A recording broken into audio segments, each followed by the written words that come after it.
Thank you. Warm and Tender Love by the late, great Percy Sle from his 20 greatest hits, 19 and 65. 24 minutes past the hour of 10 o'clock on this 19th day of April, 2015.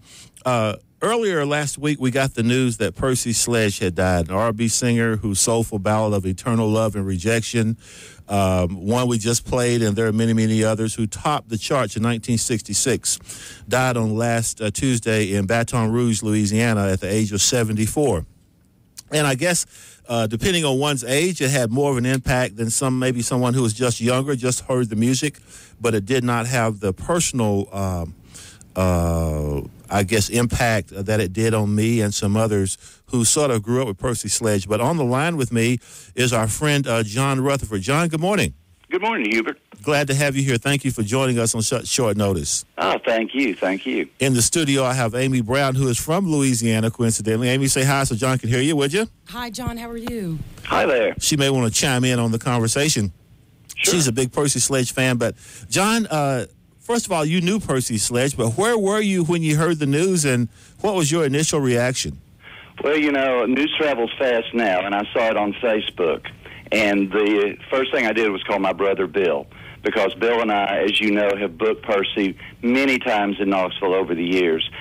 And, in fact, we had the Tams in concert last month, and the road manager of the Tams told us Percy was not doing well.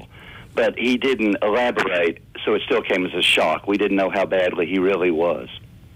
So go back, John, to when you first met Percy, and also tell people about your business, what you do, and you know, what qualifies you to be saying what you are saying for people that are just hearing you for the first time. Right. Okay, well, my brother Bill and I, we own a company called Pro Audio DJs, Pro Audio Mobile DJs, and we have worked all over town doing DJ work. And way back in 1994, we were working at a place called Cruisers, which played a lot of 50s and 60s music. In fact, the DJ booth was the front half of a 1956 Cadillac. So, anyway, there were two guys staying in the hotel adjoining the lounge, and they were in there for several nights, staying in Knoxville. They met Bill and I. They listened to what we did. It turned out that they owned a club in Athens, Georgia, and it was called the Club 151. And they asked us to come down and MC and DJ around a Percy Sle concert they were having in a few nights. Well, of course, my brother and I jumped on this. We were like, wow, this is a chance of a lifetime for us. So we went down to Athens, Georgia, and we met this oh-so-professional man, Mr. Percy Sle.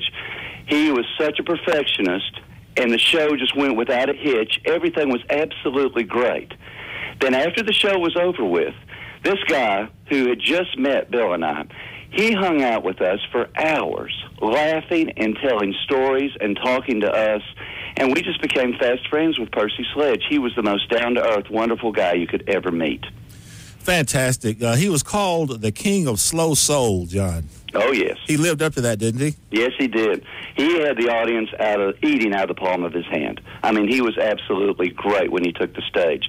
The thing about it is, whenever I see a picture of Percy, whenever I see an album cover or hear one of his songs like what you just played, I start smiling, though, because he had such a great personality, along with being so professional and such a commanding performer. He was so down-to-earth and friendly and funny. This guy just loved to tell jokes and would keep you in stitches. He was just a joy to be around. He really was.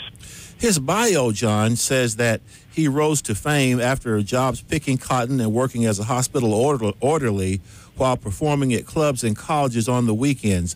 There's a quote here, it says, from Percy, that says, "I was singing every style of music, the Beatles, Elvis Presley, James Brown, Wilson Pickett, Motown, Sam Cooke, the Platters," he once said, "just to make it."